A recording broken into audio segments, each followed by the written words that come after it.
Eu cheguei antes do Solidário, alguns anos antes, quando a igreja ainda não tinha definido o que faria em relação ao atendimento à comunidade.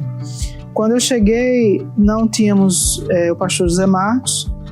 Na verdade, eu cheguei na minha infância, mas eu falo mais próximo desse período de quando o Instituto começou. Eu era jovem, já trabalhava na igreja como educadora religiosa e era a pessoa responsável pela educação e educação de crianças e adolescentes principalmente.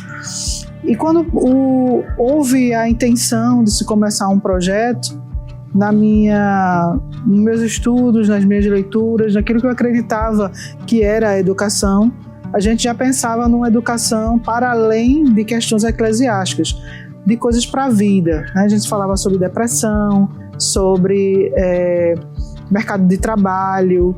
Então, já havia uma discussão sobre isso, que quando o Zé Marcos chega, que era o pastor que estava chegando, isso tudo se somou.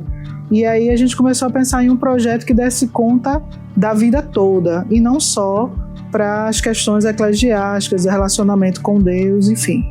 E aí a gente foi pensar nesse tipo de projeto, que pudesse preparar a criança e o adolescente para a vida toda, não uma parte da sua vida.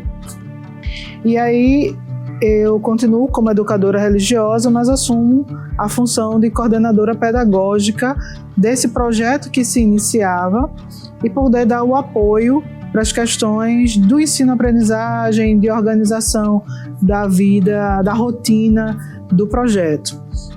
No primeiro semestre, então, que o Instituto oficializa sua primeira ação do projeto Nova Coqueiral, eu entro na faculdade. A princípio eu tinha feito um vestibular para psicologia, mas eu entendi que eu precisava mudar o curso para pedagogia. Eu faço novamente o vestibular para pedagogia.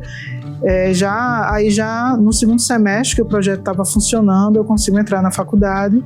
E aí o meu conhecimento da educação cristã, que eu adquiri no seminário de educação cristã, se soma àquilo que eu aprendo com a pedagogia. Me torno então essa coordenadora pedagógica para dar conta do dia a dia, da organização pedagógica do projeto. Então a minha chegada é mais, eu migro na verdade de função dentro das instituições que a igreja tinha, né? Tanto primeiramente a igreja, para depois para a instituição que a igreja cria, que é o Instituto Solidário. Eu permaneço como funcionária e assumo essa função. Com o tempo eu fui migrando para outras funções, mas sempre com essa visão e trabalhando a questão, pensando na questão pedagógica de como é que se concebe, então, esse desenvolvimento da criança e do adolescente, principalmente, para a formação cidadã, para o desenvolvimento do mundo do trabalho e para o desenvolvimento socioemocional, interação com sua família, relação com a família, enfim. É mais ou menos assim que eu chego. No primeiro dia do projeto, o sentimento foi de realização, que aquilo que a gente tinha como concepção de educação estava dando um passo para acontecer de maneira mais organizada.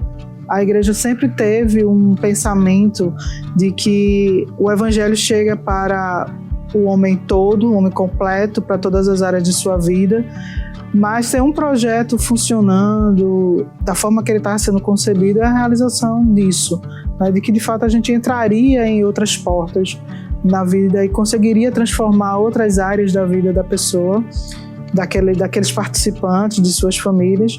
Então, aquilo que eu vi e ouvi na minha formação começou a se concretizar. E para mim eu me senti muito realizada em perceber que a gente traria uma mudança mais completa para a vida daqueles meninos e meninas que estavam chegando ali para se tornar participante desses projetos.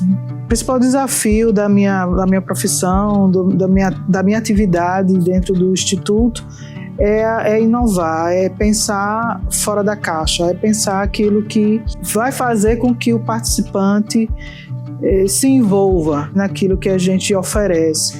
Porque estar em um projeto não é algo obrigatório, como ir para a escola, por exemplo, que é necessário e tem leis que, de certa forma, exigem que a criança e o adolescente esteja matriculado e esteja participando. Estar no projeto é uma opção.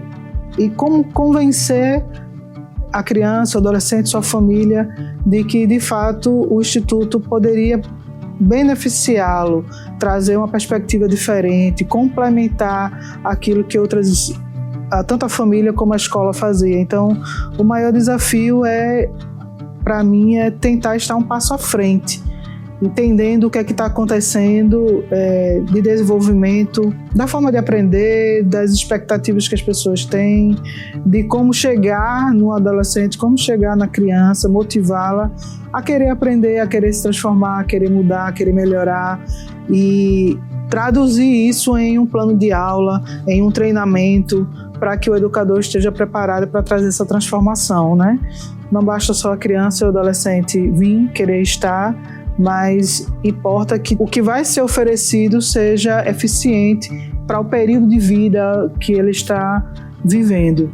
Isso sempre é um desafio. Então, está buscando formação, aprimorando, está correndo atrás de novidades, entendendo o que está acontecendo no mundo, para traduzir isso em conteúdo, é sempre um desafio. Ao longo desses anos, a gente viu muitas transformações de famílias, de pessoas, e todas elas têm um impacto muito grande porque a gente aprende junto. Mas olhar para uma pessoa que modifica a sua maneira de pensar, de constituir um casamento, de criar raízes aonde está e querer que seu filho estude aqui, para a gente é uma consolidação do trabalho, né? A gente tem vários jovens que têm seu filho aqui, que entrou aqui criança e que conseguiu matricular o seu filho aqui, e a gente vê o quanto o projeto teve um impacto para a vida dessas pessoas, né? São vários casos, né? E a pessoa volta aqui e diz assim: tia, eu quero que meu filho estude aqui, porque aqui eu aprendi a ser amado, aqui eu aprendi a ser respeitado, aqui eu tive pai, aqui eu tive mãe, aqui eu aprendi a como me comportar num trabalho, de como fazer uma entrevista de emprego, e eu quero que meu filho receba a mesma coisa que eu recebi. Então, essas coisas pra gente, essas histórias, são difícil escolher uma história, mas me vem à mente algumas pessoas que têm seus filhos matriculados hoje no projeto, alguns que querem que os seus filhos sejam matriculados, e a gente diz: poxa, realmente a gente fez diferença, por que eu traria meu filho para cá se isso não tivesse feito diferença na minha vida? E isso renova a esperança de que a gente está fazendo algo que realmente vale a pena, né? Porque a gente quer o melhor para o filho, para a filha, e que se um jovem quer trazer o seu filho para cá, é porque nós conseguimos fazer diferença, e aquilo que foi plantado frutificou tanto que ele quer que o filho e a filha também recebam. Então, essas histórias, para mim, elas sempre chamam muita atenção. Os 20 anos do Instituto Solidari é formado por muita luta, por a necessidade de resiliência, de se reinventar, de superar os desafios e os problemas pessoais para que a gente dê conta do trabalho. Não de maneira sacrificial, mas porque em determinado momento da história ela fica difícil, fica apertado, falta dinheiro, falta recurso, falta pessoas, não dá tanto resultado, e a gente precisa estar sempre se reinventando.